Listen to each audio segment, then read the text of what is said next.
Correct. Can you go back a little bit to when you first started coaching and thinking Okay. about your time in Brussels?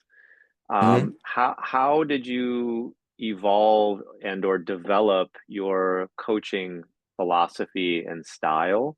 Did you have some mentors? Were you learning on the job? Yeah, how I know it's a while ago, but just I'm Mhm. curious as to that No, beginning this is phase. very simple. So like I just start with 1 or 2 hours, especially with babies, actually with 5, 6 Hmm. years old.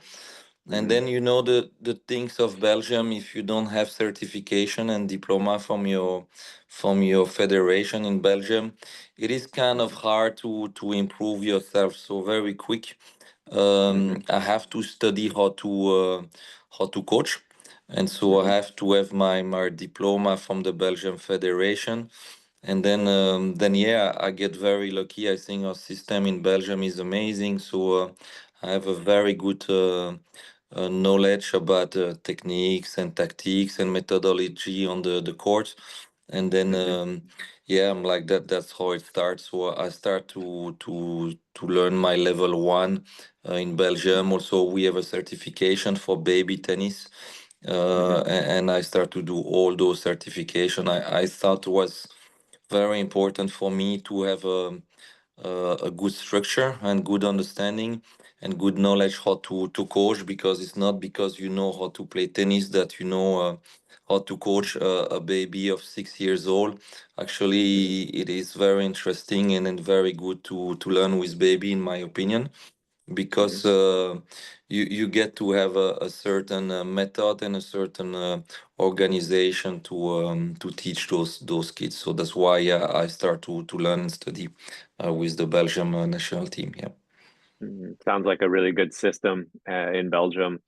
Hmm. And it sounds like you really developed the fundamentals, the tactics and the technique. And I Yeah. really like how, the idea of working with somebody who's never played before, these babies, as you call them, Yep. uh, because you have to go into their mind and body. Yep. Yep. And how much of your coaching is about understanding your player. So let's fast forward to now you're in China, 13 Right. years ago. Right. Um, Obviously, you came to China with solid foundation and fundamentals. Hmm. Culturally, things I'm sure felt very different. Correct. What was your initial reaction to training and working with Chinese players as opposed to Hmm. European players? Right. So the big difference between, like I will say, player from Belgium or Europe, from the West, and compared to Chinese player, I think in Belgium, at least in Europe, I think we have more sense of creativity. We have more sense of anticipation, and player are way much more independent mentally, so they can manage their game and themselves, I think, in a easier way compared to Chinese player. I think if you want to coach a Chinese player, you get to be a little bit more directive. You need to take more the lead for your player, because if you give them too much freedom or space to think by their own, it takes them too long to understand, and you just have more difficult to get what you want, as we could have it with a Belgian player or European player, for example. So also I think in China, you get to work very hard, and you get to put a lot of like energy, and your class have to be very intense and dynamic. Otherwise, like parents or player don't really appreciate. In Europe, we like to talk more. We like more to share and discuss, and then try to know more why and how we should do things. Hmm. But sometime in China, you have to do it, of course.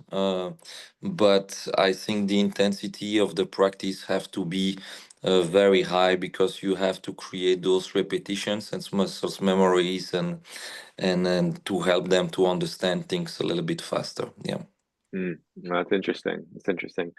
Can you share a little bit about the academy in Beijing and Hmm. how you've been there 13 years now? How does it Yeah. feel to have developed players in China now is very much I think seen as a kind of a higher level place for players coming out and becoming more elite.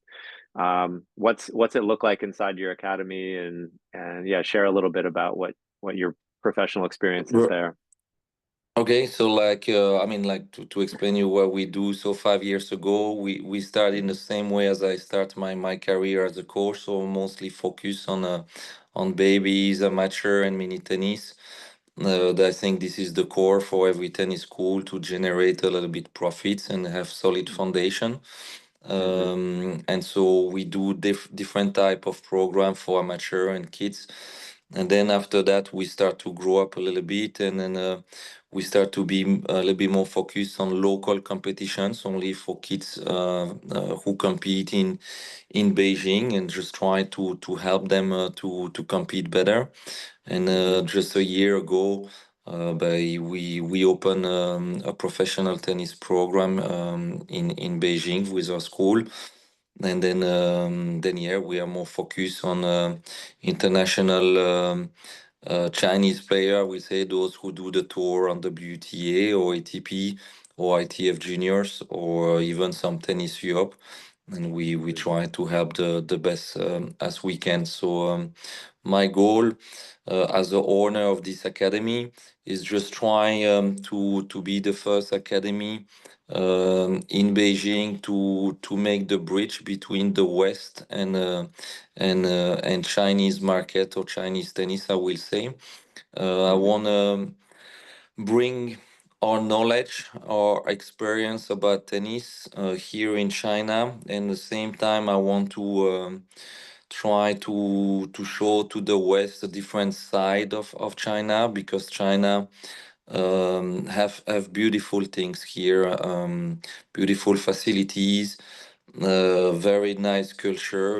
It's very convenient to live, and also I try to guide a little bit more Western coach, hopefully, and just try to help them to feel a little bit more home and help them to feel more comfortable here in China, and then just